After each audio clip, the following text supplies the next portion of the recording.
Hello guys! Ito ulit kami. Mapunta kami ngayon sa Alibi Habad, Quezon. Today is April 7, 2026. It's 8:30 p.m. So normally biyahe daw po namin is 10 hours. So kasama namin si LA, si Chi, and si Ma'am. Ay, nakapasok po tayo ng Santo Tomas, Batangas ng 9:35. So check natin kung ilang oras ang aabutin.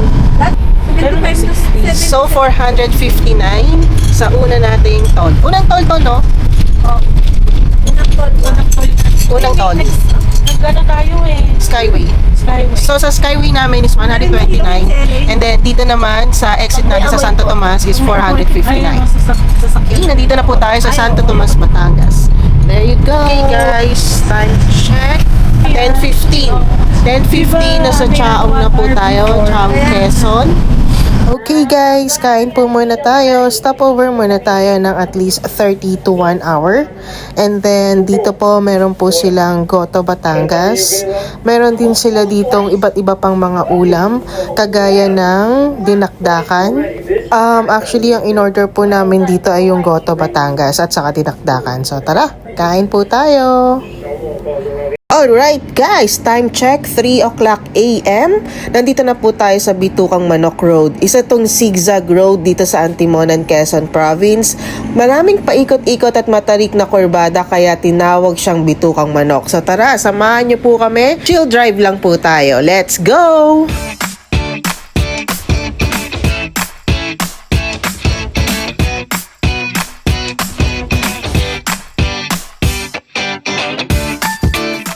Grabe, halos lahat kami first time pa lang namin dumaan dito sa Bitukan ng Manok. At pagpasok mo pa lang, sasabihin mo na talagang mahihilo ka. Left, right.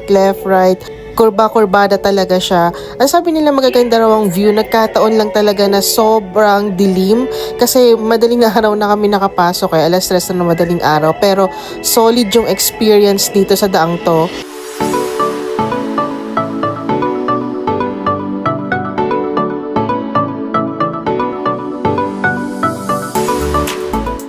Alright guys, kung kayo naman po ay babiyahe ng umaga, ito naman po ang itsura ng Bitukang Manok Road. Dito po ulit yan sa Antimonan, Quezon Province.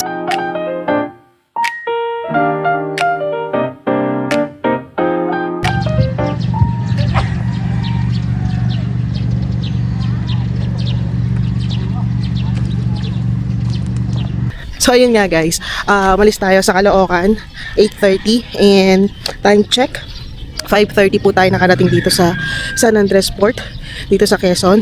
And again, pupunta po tayo ng Alibi Habad.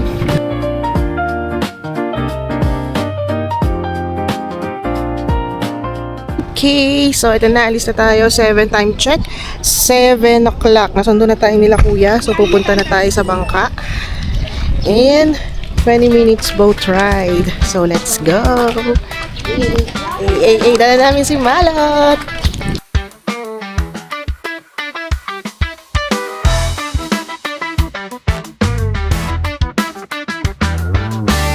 Sakyan nating bangka kay Sir Mark John Steven.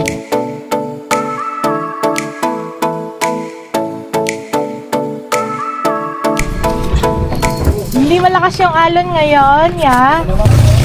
Ay!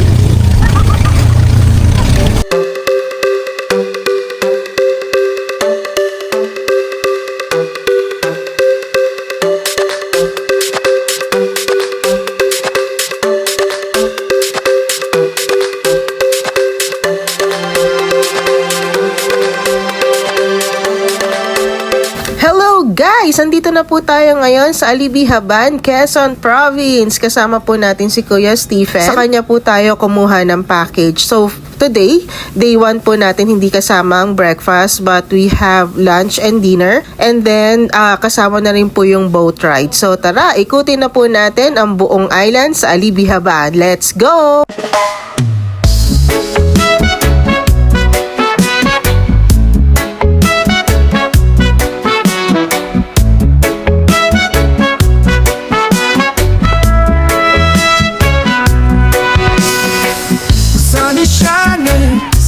So blue, feel the ocean, just me and you. Sandy beaches. Guys, andito na tayo sa Alibihaban, Quezon. Tignan nyo naman. Wow! Ito kasama namin si Malos.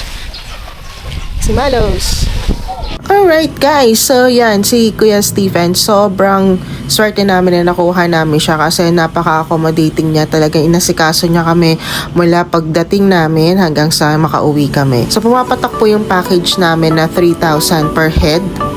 Hindi pa po kasama doon yung accommodation, separate bayad po siya. Yung sa room naman po namin, which is good for 5 person, pumapatak po siya ng 4,500. And since 2 days po kami nagstay sa island, total of 9,000 po siya. Sa 9,000 po na to, nagpa-add na rin po kami ng extra 1 mattress. By the way, wala pong kuryente sa island from 6 p.m. to 6 a.m. Generator lang po yung nagana. We highly suggest po na magdala po kayo ng napakaraming power bank.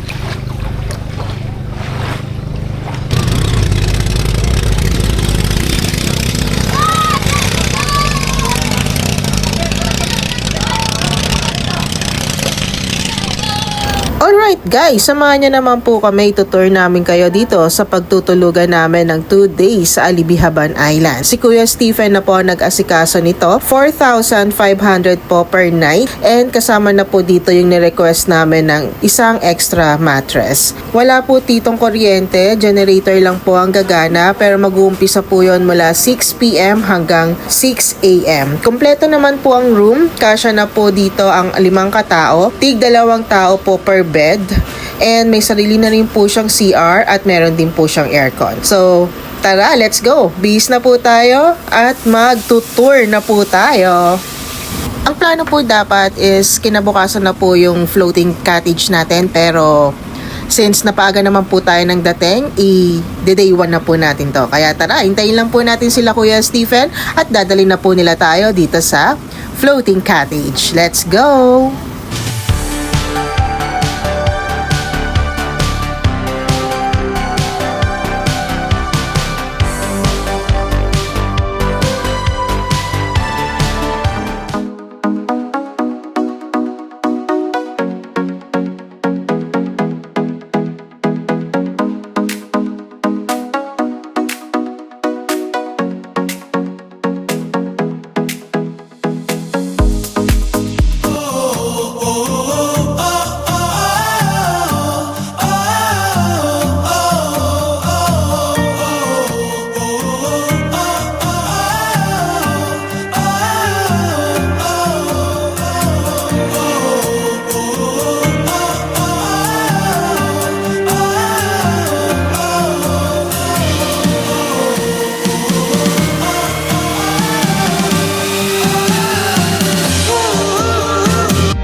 Kami sa floating cottage. So yun nga, first 2 hours po siya, and then if gusto nyo po mag-extend, additional 500. So mag-i-stay kami dito ng 3 hours. Let's go guys! Tingnan nyo ang taas. Actually, pwede ka dito mag-slide. Yan no. Kaya lang sobrang init pa kasi. Pero pwede mo naman, lagyan mo na lang daw siya ng tubig kasi nga sobrang init nung pag-i-slidean mo. Fit niya, ang sabi nila kuya, is katumbas ng mga 2 tao yung lalim ng dagat. And andun yung dalawa namin kasama, si LA and isa naming friend. So, pwede ka rin dito mag-ihaw. Tapos makikita mo doon yung mga bundok. Yun.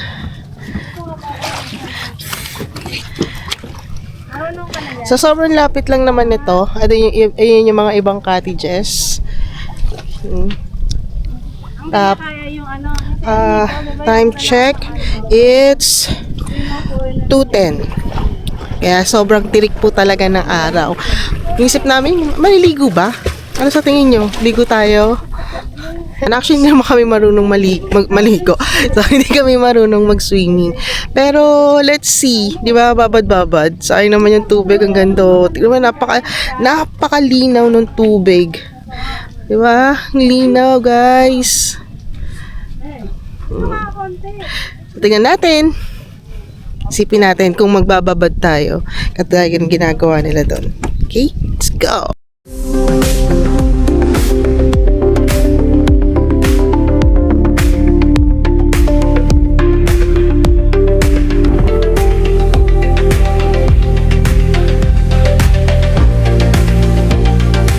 Alright guys, dito na po nagtatapos ang ating day 1 tour dito sa Alibi Haban.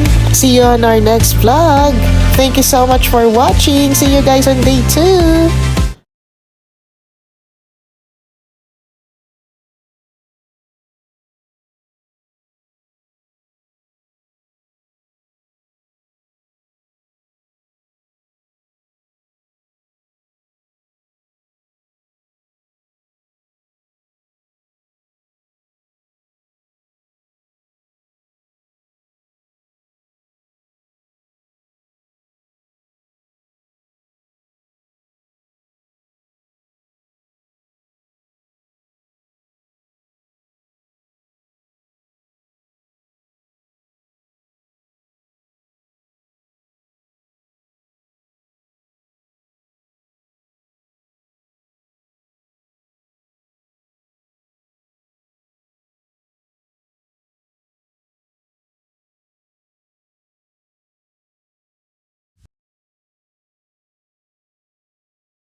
Alright guys, at dito na po nagtatapos ang ating day 1 at dito po uli sa Alibi Haban, Quezon Province. See you po on our day 2. Thank you so much guys for watching!